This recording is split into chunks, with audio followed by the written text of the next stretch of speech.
Alors pour comprendre l'histoire d'Isaac et de Rebecca, il faut faire un tout petit retour en arrière sur l'histoire de Sarah et d'Abraham que nous avons vu la semaine dernière.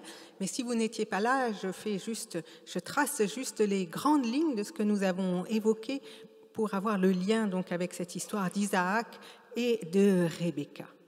Nous avons vu la semaine dernière que l'histoire de Sarah est encadrée par le rire. 3 rires exactement. Le premier rire, c'est le rire du doute.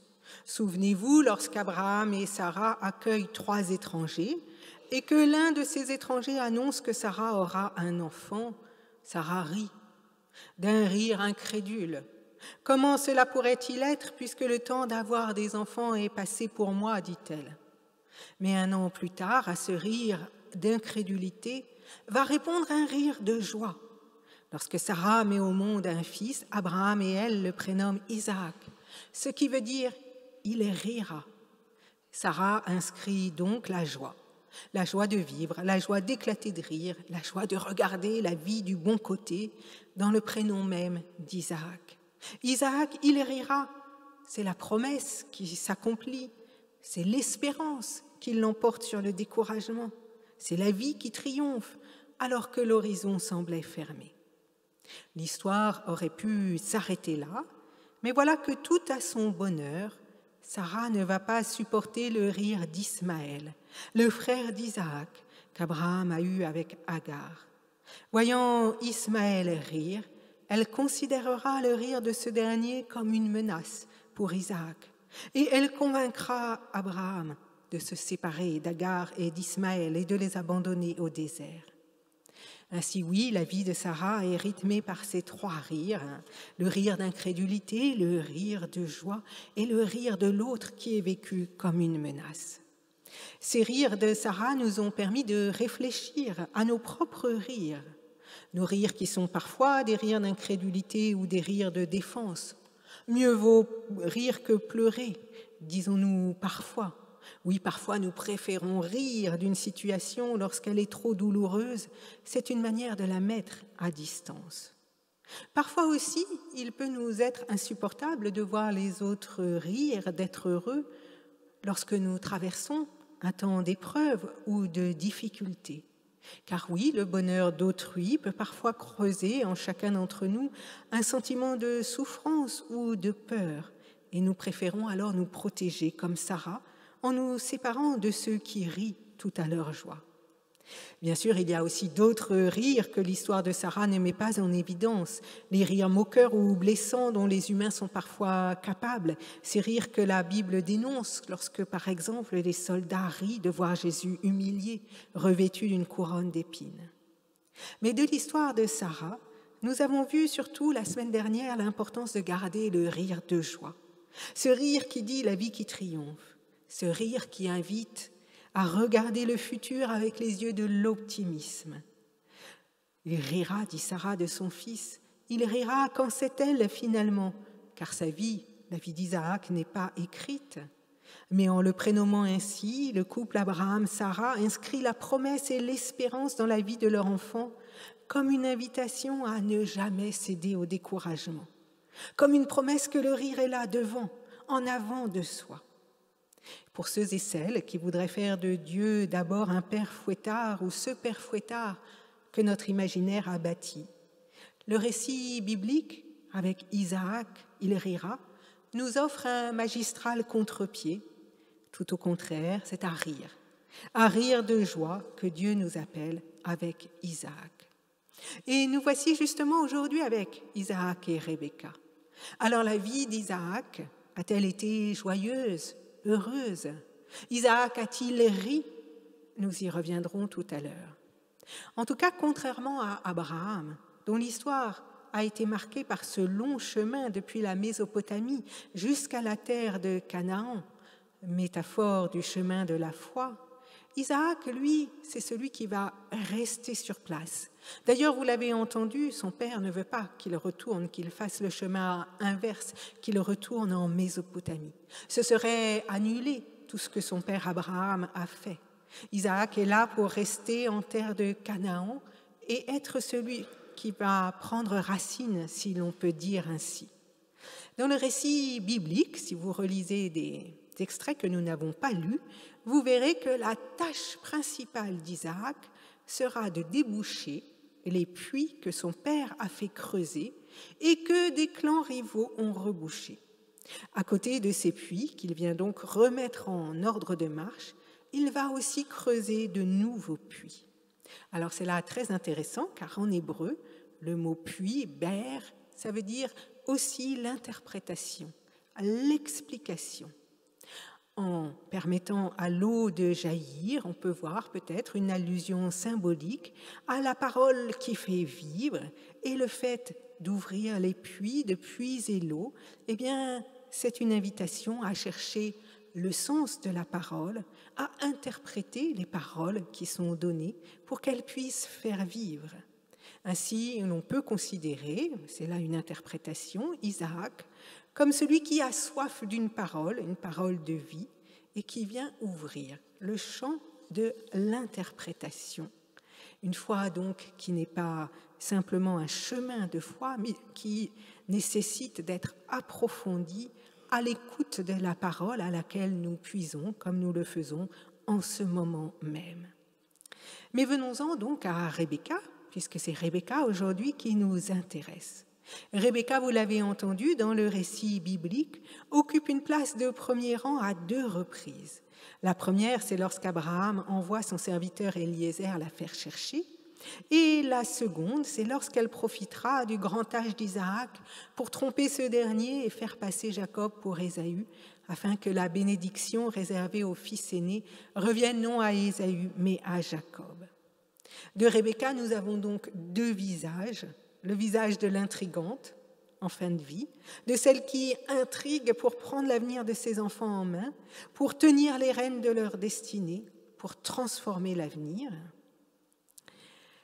Cette Rebecca-là, vous l'avez entendu, comment elle met en œuvre cette intrigue. C'est elle qui cuisine un agneau pour faire croire à Isaac que Jacob revient tout juste de la chasse. Et c'est elle qui revêt à Jacob de peau de bête pour le faire passer pour son frère Ésaü. Et elle est prête à prendre jusqu'à la malédiction qui pourrait retomber sur Jacob. Donc il y a, si l'on peut dire, une détermination extrême dans la volonté de Rebecca de faire que ce soit Jacob qui soit le fils béni. Alors Rebecca, celle qui intrigue, dans un sens on peut dire qu'elle réussit dans un premier temps. Car Isaac, aveugle et aveuglé, prend Jacob pour Ésaü et lui donne cette bénédiction de fils aîné. Dans un premier temps, Rebecca peut sans nul doute se réjouir.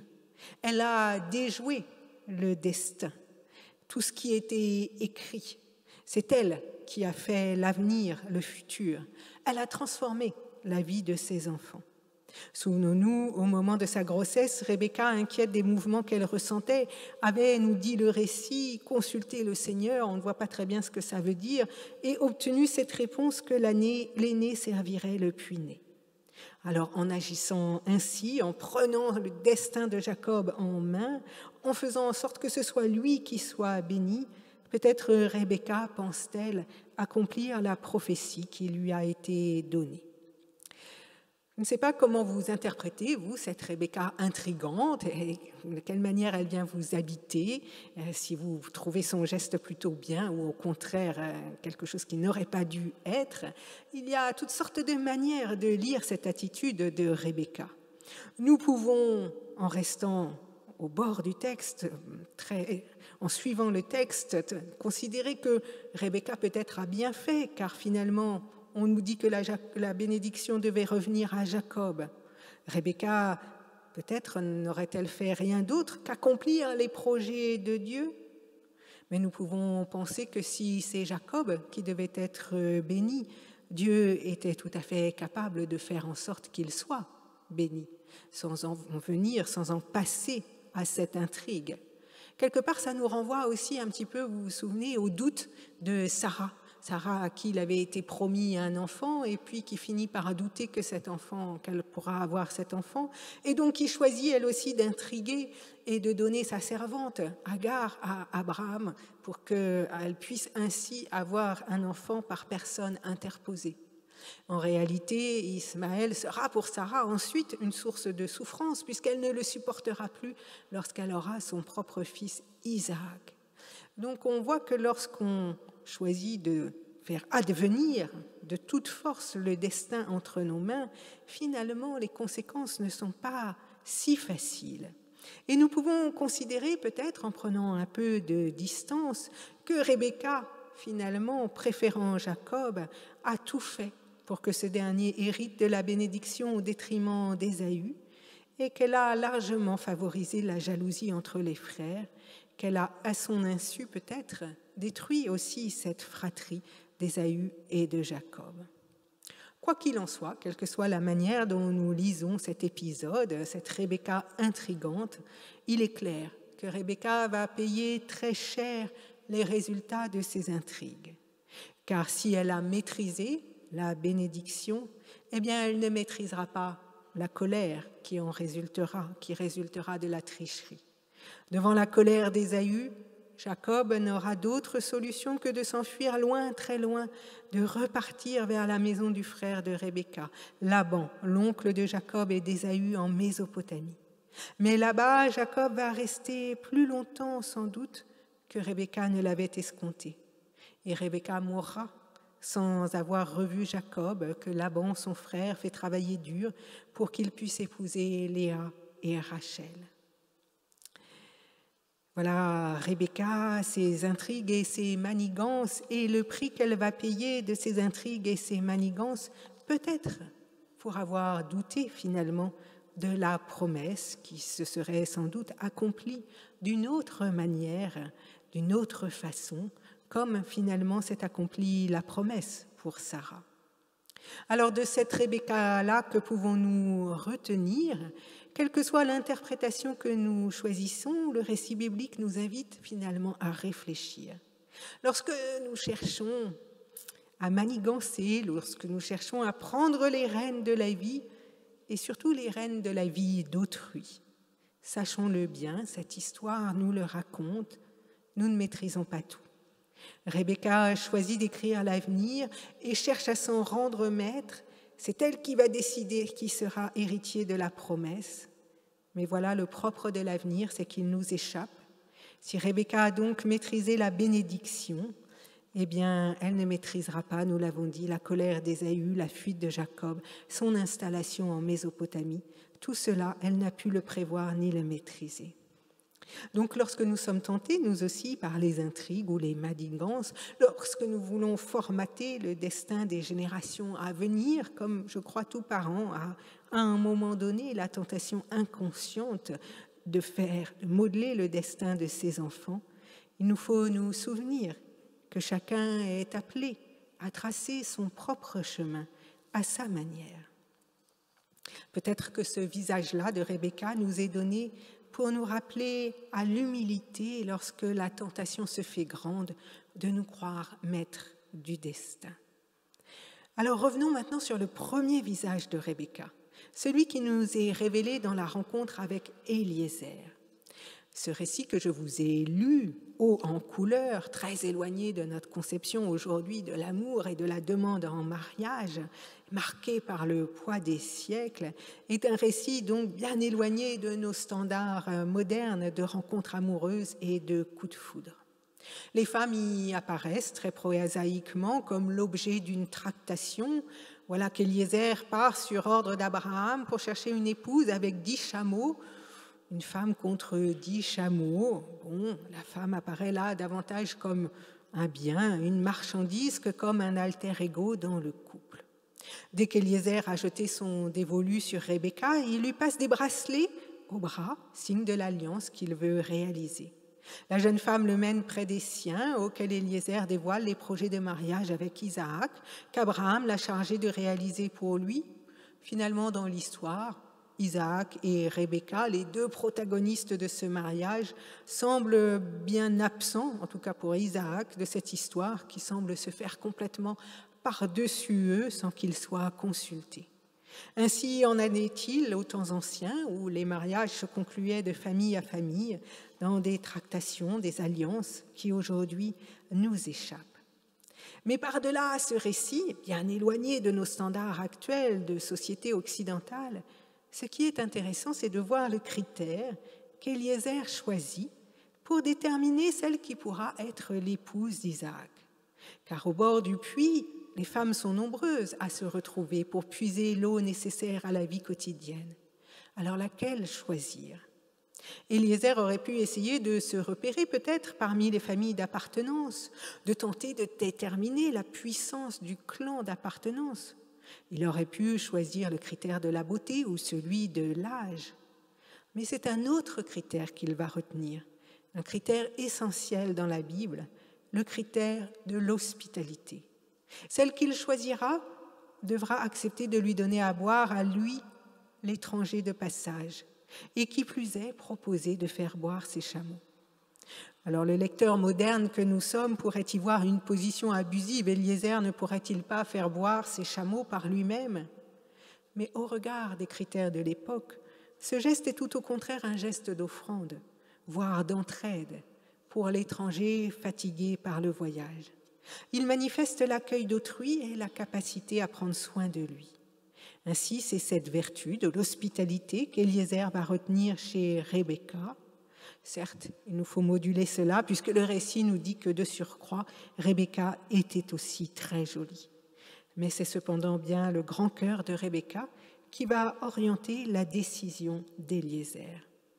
Cette Rebecca au cœur large, si l'on peut dire, elle est aussi caractérisée par la confiance. En effet, vous l'avez entendu, une fois l'affaire conclue entre Éliézer et la famille de Rebecca demande quelques jours pour se préparer à la séparation, mais dès le lendemain, Rebecca accepte de suivre Éliézer et elle part avec finalement la même confiance qu'Abraham pour ce si long voyage qui l'amènera auprès d'Isaac. Isaac,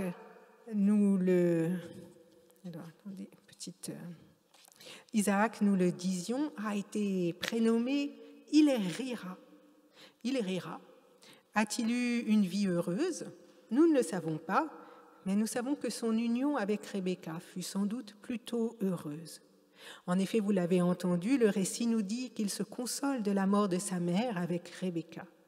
Un peu plus loin, dans un passage que nous n'avons pas lu en Genèse 26, lorsque des suites d'une famine, Isaac cherche refuge au pays des Philistins, on nous dit qu'il s'amuse ou qu'il rit de la même racine que le mot d'Isaac avec sa femme, Rebecca. La joie semble donc avoir été au rendez-vous. Et lorsque Rebecca ne parviendra pas à avoir des enfants, Isaac intercédera en sa faveur. Jolie façon de nous dire qu'ils sont à deux dans cette histoire d'enfantement et qu'ils portent ensemble ce souci. Puis les jumeaux viendront, Isaac préférera Ésaü, Rebecca préférera Jacob, la jalousie fera son chemin et le reste de l'histoire, nous l'avons déjà évoqué. Alors si nous devons retenir une chose de la vie de Rebecca ce matin peut-être, eh bien c'est peut-être ce geste d'hospitalité. Cette hospitalité qui, vous le savez, est comme un fil rouge au travers des récits bibliques. Il y a si peu, juste un peu d'eau puisée, et pourtant cette eau puisée dit l'accueil d'autrui. D'ailleurs, cette image, Jésus la reprendra, lui qui dira « Car j'ai eu faim et vous m'avez donné à manger, j'ai eu soif et vous m'avez donné à boire, j'étais étranger et vous m'avez recueilli. » Réfléchissant sur la vie des couples, un collègue écrit ceci à propos de l'histoire de Rebecca et d'Isaac. Il écrit « Les pas de Rebecca laissent dans le sable une empreinte d'humanité. Ce récit, tel un puits, est d'une profondeur inouïe et il y a de quoi puiser une parole de vie. Aujourd'hui, nous jurons qu'il ne saurait y avoir de couple sans désir, ni passion, ni flamme. Le texte nous propose une autre lecture. Il n'y a pas de couple sans cette capacité à accueillir l'autre. Tout commence par là, accueillir l'autre, et cet accueil de l'autre se vit à deux réciproquement. Alors bien sûr, nous pouvons faire une lecture bien plus large que celle de la vie de couple, une lecture pour notre humanité en général. Ce récit vient souligner la force de l'hospitalité. Il y a si peu, nous l'avons dit, juste un peu d'eau puisée, et pourtant il y a tout dans cette eau puisée. Ainsi, le personnage de Rebecca nous évoque cet accueil large d'autrui, ce don de soi, ce partage de la vie les uns avec les autres. Et cela m'a évoqué une prière d'intercession qui a été écrite par le pasteur Lita Bassé et que nous reprendrons tout à l'heure, mais qui me permet pour l'instant de conclure cette prédication. Elle dit « Seigneur, s'il est vrai que tu nous prends tels que nous sommes, s'il est vrai que tu reçois avec tendresse tous les paysages de nos vies, s'il est vrai que tu nous ouvres les bras, alors, Seigneur, s'enracine une force venue de toi pour recevoir notre prochain tel qu'il est, lui offrir de l'ombre, la possibilité de faire halte, de se remettre des fatigues du voyage. Oui, Seigneur, viens nous apprendre l'accueil d'autrui en cette profondeur de l'intercession. Amen.